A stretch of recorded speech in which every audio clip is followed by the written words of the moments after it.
beektaa rakkoon jiru maali beektaa? Hamzaan kuni abbaa jaalalaati. Namoota ganda xiyyaa osoo naa fuudhee waan takkaa jiraniin beekaa. Akii Faayidawwan hin beeku. tapha. Namichi namoota silaa gantuma xiyyaa fuudhee takka intala teenye nuu hulchee waan jiru jiran. Dhugaa dubbachuun mucaan baay'ee bu'aa jirti. Sitti dhimma waan hin jiru. Asirratti hiriyaa kiyya waan taateef dhaqxee tasgabbeessuu qabda amma laayivii cuftee.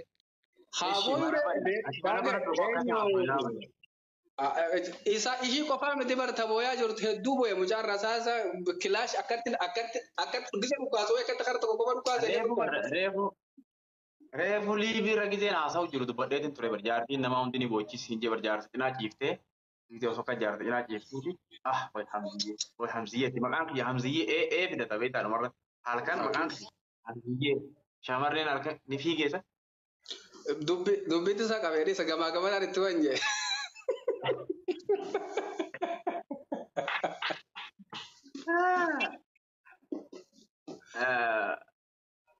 Bakka ani waan jubbe qabu kana achi si waan itti haasoite malee. Ati amma waa'een asirratti ati haasoitu ijoollee akkamitti jaalala ati amma shamara qabsiiftu tana akkamitti akka barsiiftu ijoollee taakka galmeessiti keejii naqiitii jaalala eegalsiisi. Garsiise dadhabe barbaranaa kana guutuu dura dhaabbu dura taa'ee. Ijoolleen teenya baay'een amma jaalala kana qabsiisuu dadhabuurraa shamara baay'ee miidhaa jirti. Ati ammaan tana. Namoonni nama jaalatan dhiifnee namoota isin jaalanne duuka gaafa tarkaanfattu kuni rakkoo hamaa sirraan ga'a. Kuni maaliif hojjettanii dhalaan dhiira bifa bareedu, dhiira uffannaa bareedu, dhiira hojjaa dhaabbanni isaa bareedu yeroo irra guddanne nuti namoota akkasii san sun jechuudha. Dhuguma isuma jiru jechuudha yeroo laallutti kuni maaliif akkas ta'a? Kuni eessan nu ga'a? Kuni garamitti nu baasa? Yookaan jennee kan laallu ta'e waa'ee hajjii fudhannee faayoo fi caaltuun sababa rakkoo akkamtu isaan irra ga'aa jira? Maatu isaan mudachaa jira? Kan jedhu waliin ilaallaa. Assalaamu alaikum warahmatullahi wabarakatuh. Jirtu akkam nagaa keessanii fayyaa keessanii hordoftoota fi kabajamtoota maatii chaanaalii kootii kan taatan asuma viidiyoo kiyya laayikii fi sabiskiraayib gochuun dagatina.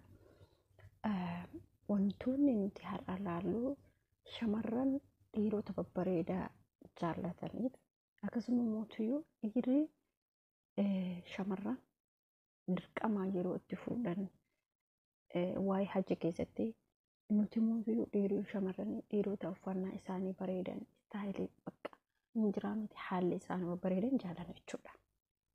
Kun gonkumaa ta'uu qabu. Kaayyoon keenya kan nuti qabnu namni sun namummaa isaati malee ati ol kaatee dhiira kana bifa bareedaa jettee gaafa jaallatte rakkoo sirraan ga'a. Rakkoo hamaa sirra ga'a. Inni si jaalatu dhiiftee isa si duuka beeku dhiiftee isa si duuka hin finne isa yeroo siif hin qabne gaafa jaalatte ni kufta. Sababbiilleen jaalala keessan laalte malee jaalala ati isa jaalatu san laalte malee inni akkas hin jaalanne dirqama beekuun jechuudha. Inni kun hoo maal fidaa kan jedhuudhaan dhiibbaa hamaa fida bultii kee keessatti. Sababnis ati ofii isa jaalatte malee inni isin jaalanne. Ijoolleen keenyaa irra guddinni isaanii dhiirota ofii jaallatan duuka fiigu. Dhiirota ofii jaallatan kana duuka maaliif fiigu? Waan ofii jaallataniif waan ta'eef otoo akka yaada kootitti otoo namoonni lamaan sun wal jaalatee wal fuudhee jireenya gaarii waliin jiraata. As keessatti akkasumatti yeroo hundumaa namni kan walitti dabalamu jaalalaan erga walitti dabalamee jidduu isaaniitti ama yoo as keessatti namni yeroo jaalalaan onneen lama wal hawwattee walitti dabalamtu yeroo walii qaba. Namni mootiyyuu wal hin jaalanne isin jaalattee yoo inni jibbe inni jaalatee yoo isin jibbite yeroolee waliin qaban. Daddarbaa dhufa, jibbaa dhufa, daddarbaa dhufa, bakka yeroo waliin qaban. yeroo barbaade isii bira bulaa, yeroo barbaade dhiisaa, yeroo barbaade ta biraa qilleensa jala maaliif fedhii nama sanii jaalala nama sanii waan hin qabneef jechuudha. Waa'ee kana keessatti akkuma shamarran jibbitu dhiirillee dubartii ni jibbiti. Tokko dhiira jechuudha. Hajeen dirqamaan natti fuudhanii abbaan kee natti fuudhee yookiin baaraa naan jedhe jedha. Kun homa jiru sirriidha. Abbaan ilma ofii yookiin intala ofii bakka gaariin barbaada. Mucaan tiyya bakka gaarii na haseentu, warra gaarii na haseenu jedhee barbaada. Qaalii abbaa guutuun, qaalii haadhaaf abbaa guutuun sirriidha.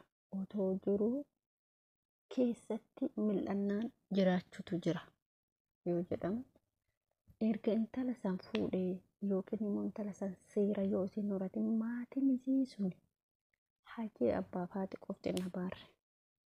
Maatiin mucattiin ni gatee deeme sun yookiin isiin sun abaaruu dandeetti. Maatiin mucattii kun ilmoo isaaniiti qaba. Isiin tuni hoo niitii isaati.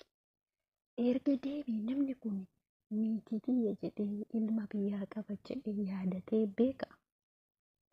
Hin beeku. Walitti dhufanii dabalaman ilmi dhabamu. Ila maatiin illee nama jaalatu irraa nama hidhuun yookiin immoo nama hin jaalannetti nama hidhuun rakkoo guddaadha. Himmootuyyuu ka wal jaalatee ka akkanumatti otoo waliin beekii wal jaalatee walitti dabalamee jaalala bareedu jiraatu, oduu waliin beekii walitti dabalamee jaalala bareedu jiraatu jiraatu.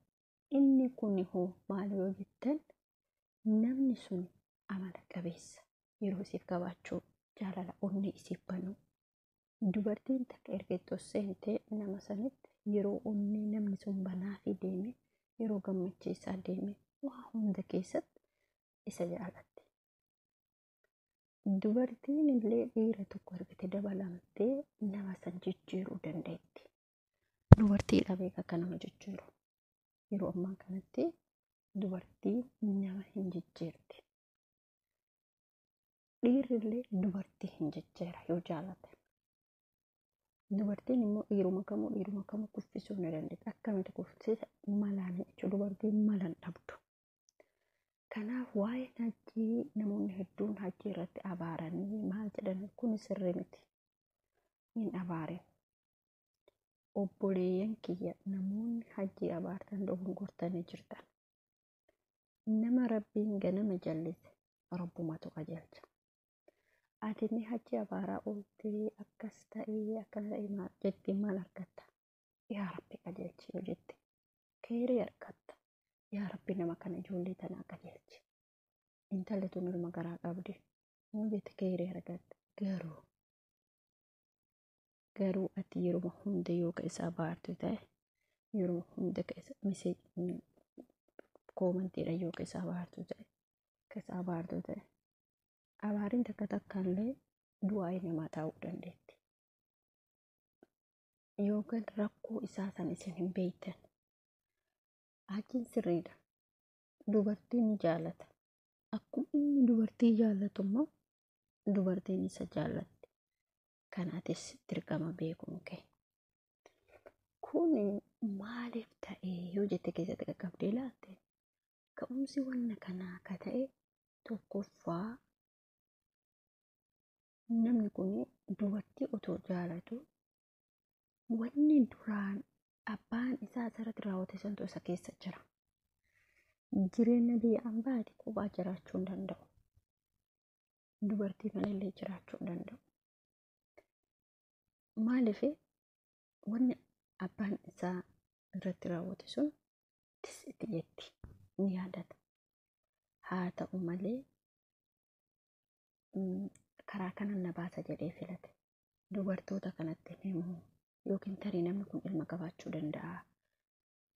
Kuni akka itti ilaalan. Ati dubartoonni jireenya mataa keetii jiraachuuf karaa hajjiin tarkaanfate kana. Fakkeenyaaf ijoolleen nama tokko gaafa itti heerumuu hedduu zarii isaa qoratu dirqama keeti. Eessa biyyi isaa, eessa gosti isaa, eenyu eessumni isaa, eenyu abbeeran isaa, eenyu akaakayyuun isaa hundarraa jechuudha. Dhiira zarii isaan beeknetti heerumuun fokkataadha. Waan fokkataadha. Dhiira maatiin keessin kennine amma fakkeenya dhiise.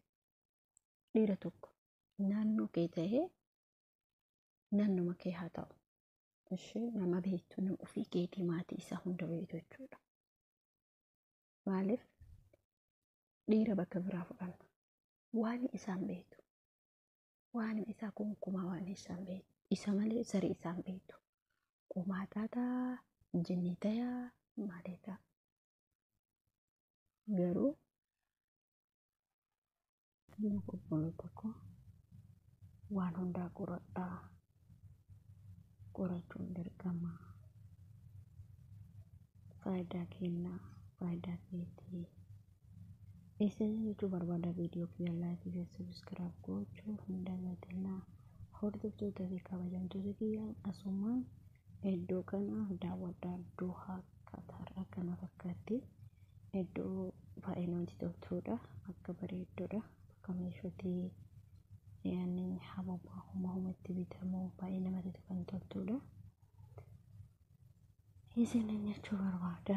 Yoo isinitti tolee laayikii, sheerii, koomentii barreessaa isiniin jedha. Bakki kun baay'ee bareedaa wayiiti. Bakka baay'ee namatti tola. Isin jechuu barbaada. Nagaatti na jiraadhaa. Sheer godhaa. Kanaaf bye bye.